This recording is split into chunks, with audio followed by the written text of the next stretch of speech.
ఇప్పుడే జీ5 app download చేయండి. చూడండి మీ ఫేవరెట్ టీవీ షోస్ ఎప్పుడైనా ఎక్కడైనా. ఏమండి,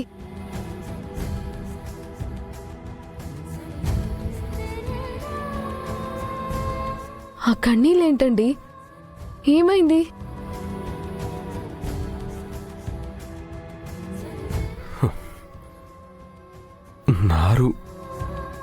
నారు ఇక్కడే ఉందంట మిస్సమ్మ. నా పక్కనే ఉందంట. ఇన్ని రోజులు కళ్ళ ముందే తిరుగుతూ ఉన్నా కనిపెట్టలేకపోయాను మిస్సమ్మ. ఎలా కనిపెట్టగలంరా? అమ్మ మనకి కనిపించదు కదా.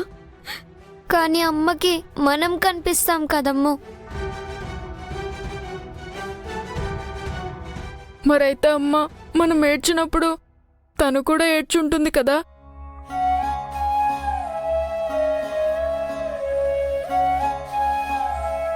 అంజలి బాగా చదువుకొని ఎంట్రన్స్ ఎగ్జామ్ పాస్ అయినప్పుడు ఆనంద్ నేను వీడియో గేమ్స్ కాకుండా స్పోర్ట్స్ ఆడినప్పుడు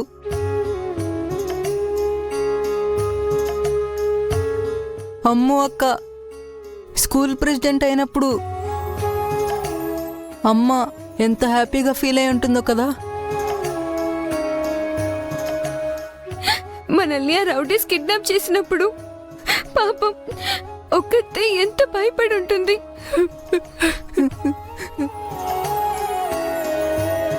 అప్పుడప్పుడు అమ్మ నా పక్కన కూర్చొని జో కొట్టినట్టు అనిపిస్తూ ఉంటే అమ్మని మిస్ అవుతున్నానేమో అనుకునేదాన్ని.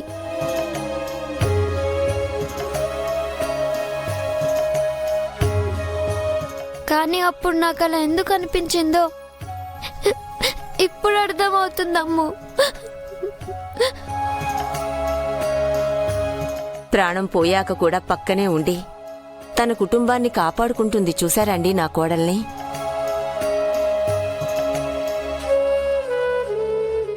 ఇన్ని రోజులు ఈ ఇంటికొస్తున్న ప్రమాదాల నుంచి మనల్ని కాపాడుతుంది ఆ దేవుడు అనుకున్నాను, కానీ ఈ ఇంటి దేవతని పసిగట్టలేకపోయాం మేడం.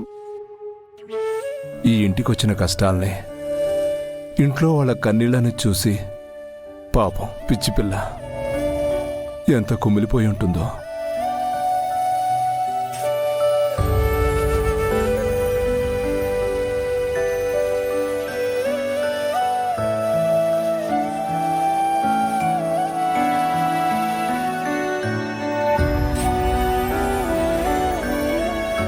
ఏంటండి చిన్నపిల్లాడ్లా?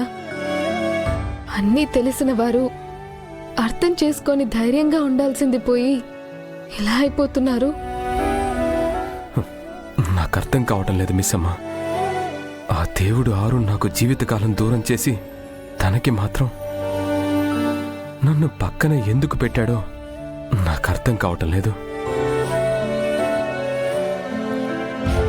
నేను తన కోసం ఏడ్చిన ప్రతిసారి నా పక్కనే ఉండి తను ఉందని చెప్పలేక, నా కన్నీళ్ళని తుడవలేక పాపం ఎంత నరకం అనుభవించిందో ఏంటో.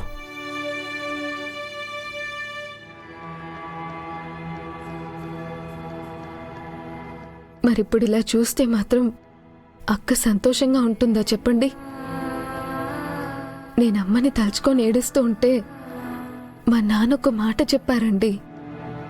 మనం ప్రేమించిన వారు మనకి దూరం అయితే వాళ్ళ జ్ఞాపకాలు మనకి హాయినివ్వాలి కానీ కన్నీళ్ళని కాదు.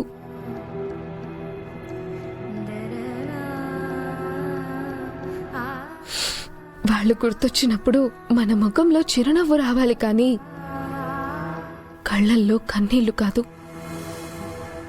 ఎందుకంటే మన కన్నీళ్లను చూసి మన చుట్టూ ఉన్నవాళ్ళు వాళ్ళ గురించి మాట్లాడడం ఆపేస్తారు, మనసు తలుచుకోవడం మానేస్తుందని. అక్క గుర్తొచ్చినప్పుడు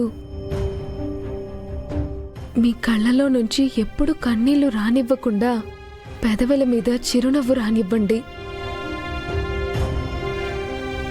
మీ నవ్వులో, మీ జ్ఞాపకాల్లో అక్కని బ్రతికించండి.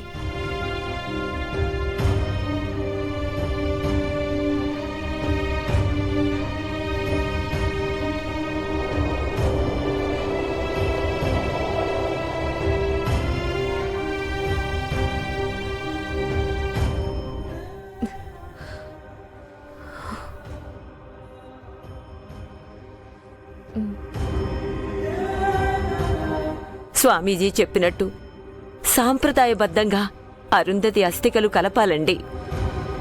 కనీసం చావులోనైనా ప్రశాంతతనివ్వమని ఆ దేవుణ్ణి వేడుకుందాం. అలాగే వెంటనే స్వామీజీతో మాట్లాడి మంచి రోజు చెప్పమని ఆ అమ్మాయి అస్థికలు నదుల్లో కలుపుదాం.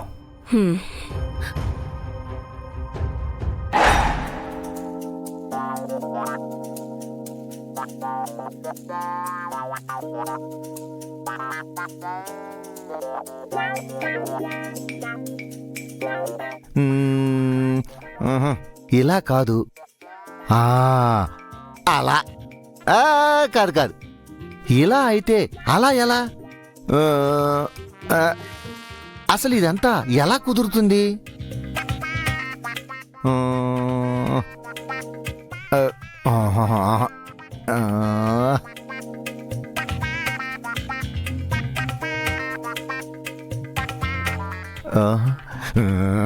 అబ్బా,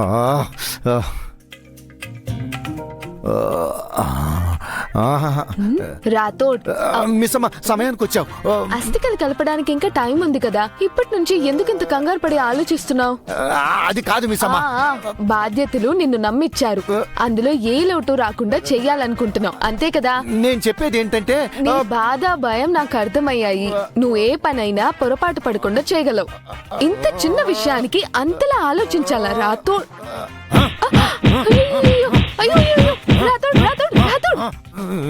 నేను చెప్పానా నేను ఆలోచిస్తుంది మేడం గారు అస్థికలు కలపడం గురించి అని. అంటే అంతగా ఆలోచిస్తుంటే అదే అనుకున్నా. నువ్వే అనుకుని నువ్వే మాట్లాడుకొని పక్కన వాళ్ళకి ఛాన్స్ ఇవ్వవా? సరే, దేని గురించి ఆలోచిస్తున్నావు చెప్పు. నీ గురించే. రాతోడ్, అన్నా అని పిలిచినందుకు మీరు నా గురించి, నా సంతోషం గురించి తప్ప వేరే ఆలోచన కూడా లేకుండా బ్రతుకుతున్నావా? అయ్యో, మా నాన్న కూడా నా గురించి ఇంతలా ఆలోచించుండరు. అన్నయ్య అన్న పదానికి నిలవెత్తు రూపం రాతోడ్ నువ్వు.